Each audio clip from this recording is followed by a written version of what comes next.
తిరుపతి జిల్లా చంద్రగిరి నియోజకవర్గం పాకాల మండలంలో సమర్థ సేవా ఫౌండేషన్ మండల కన్వీనర్ తలారి బాలశంకర్ ఆధ్వర్యంలో పాకాల మండల కమిటీ సమావేశం నిర్వహించారు. ఈ కార్యక్రమంలో జిల్లా సహజం యోజిక్ దామోదర్ రెడ్డి, జిల్లా ధర్మ ప్రచారక్ శ్రీనివాసరెడ్డి పాల్గొన్నారు. ఈ సందర్భంగా వారు మాట్లాడుతూ సనాతన హైందవ ధర్మ పరిరక్షణ, దేవాలయాల సంస్కృతాంధ్ర భాషా పరిరక్షణ కోసం హిందూ యువ చైతన్యం కోసం మహాపాదయాత్ర సంకల్పించారు. ఇందులో భాగంగా ఆగస్టు నెల 5వ తేదీ నుంచి పూజ్య స్వామీజీ శ్రీ కమలానంద భారతీ స్వామి పాదయాత్ర పాకాల మండలంలో నిర్వహిస్తారని తెలిపారు. మన హిందూ ధర్మ పరిరక్షణ కోసం సంస్థని 2015 డిసెంబర్లో తిరుమల తిరుపతి దేవస్థానంలో PVRK ప్రసాద్ గారు ప్రారంభించడం జరిగింది.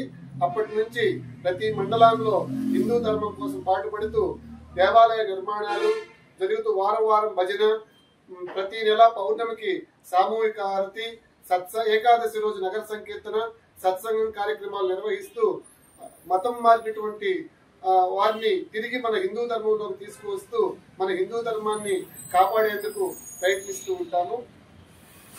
ఈ పాకాల మండలంలో మండల కమిటీతో సమావేశం ఏర్పాటు చేయడం జరిగింది.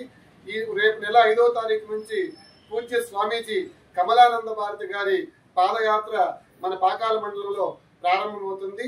దాని యోజన నిమిత్తం ఈ రోజు సమావేశాన్ని ఏర్పాటు చేసుకుని ఏ రోజు స్వామీజీ ఏ గ్రామంలో పర్యటన చేయాలి అనే